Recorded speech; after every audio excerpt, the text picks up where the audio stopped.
Mr. Josh, why do we have to get on the school bus on the weekend? This isn't the school bus, Layla. This is the Freedom Bus. The Freedom, huh? Don't worry about it. We'll talk more about it on the bus.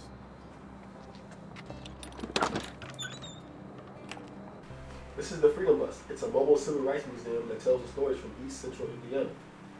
We want to celebrate those who fought for widespread equality both in our communities and nationally, and those who advocate to make the lives of African Americans and other minorities better. Ooh, I want to see. Back here, we can learn more about early American history, more specifically, the Underground Railroad and slavery. I thought this was a bus, not a train. This is a bus, but the Underground Railroad was a route that enslaved people took to escape the South to freedom in the North and in Canada. They traveled by night with the help of a lot of people along the way. So why is it called a railroad? It's called a railroad because the people that helped them were called conductors, like the workers on the train. This is one example of the secret codes that people used back then. That's so cool, like spies. Here you can see where the railroad was in Indiana. Do you recognize any of these places? Whoa, there's Marion and Muncie. Yep. Marion and Muncie were like other Midwest towns who have a history of oppression, which stemmed into the civil rights movement. But along these routes, slaves had to hide at any moment's notice and stay totally quiet. Like hide and go seek?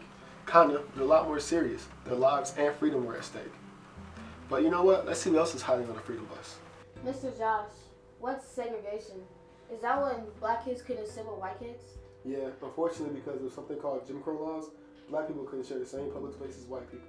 So in some communities, they didn't go to the same schools. Wow.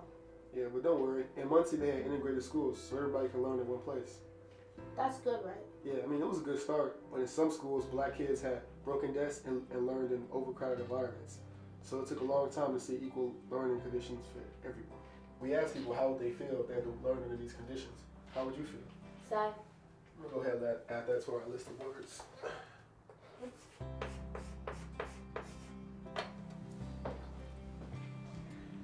Whoa, what is this?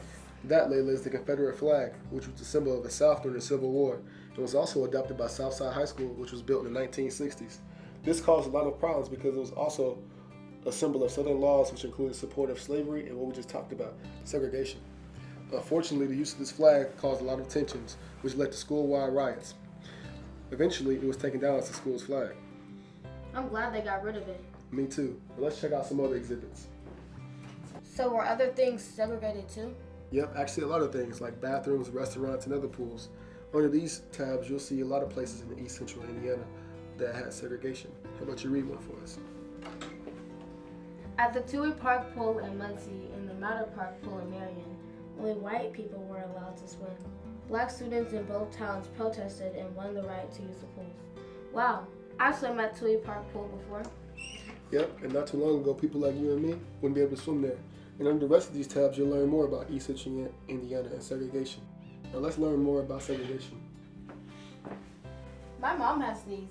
Yeah, those are records. People used to listen to music on them. More importantly, Specialty Record Shop, owned by Elizabeth and Harold Kelly, owned the first black store on Main Street. The first?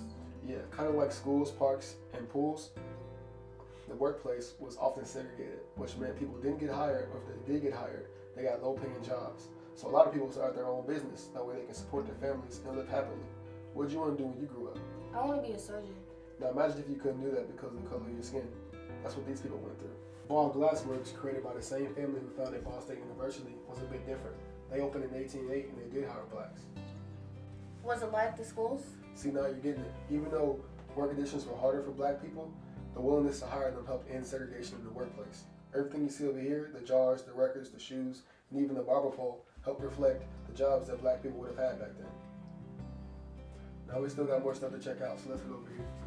Mr. Josh, what's a hate crime?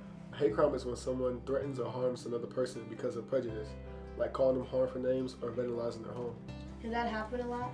Yes, unfortunately, there was a group called the Ku Klux Klan who committed hate crimes against African Americans, Jewish, and Catholic people. This group's activity has lessened, but is still active today. If you want, you can watch a video of Michael Mitchell, who experienced a hate crime as a child living in Elwood, Indiana. Our first day of school there, during the school day, I had a student and a teacher tell me that would be our only day in school there.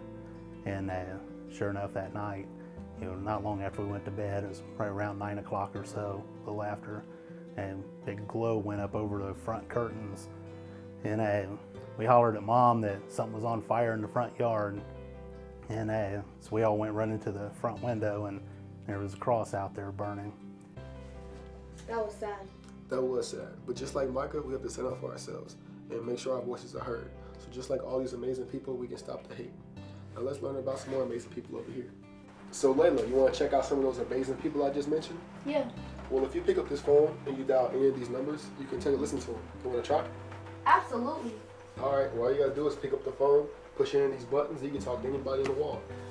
Just don't forget to say hello. Hello? He's talking to me. You better listen. Who'd you talk to?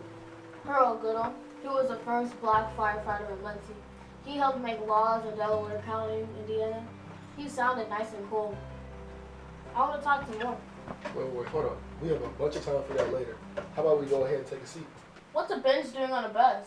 Well, actually, people have to wait on buses on benches just like these. In the 1950s, black people have to give up their seats to white people and even sit in the back of the bus. Have you ever heard of Rosa Parks? Yeah, she refused to move from her seat on the bus. Yep. Her bravery sparked the Alabama bus boycott and was also a major key in the success of the civil rights movement. This is actually a coin box from the Montgomery, Alabama bus. In 1954, Rosa Parks had a pair of coins and went just like this. Wow, that's so cool. Yep, and that's everything on the Freedom Bus. Before you go, I want you to do one more thing. What is it? Well, we asked all our visitors to write something down on a post-it note that they want to change in their community. Would you like to try?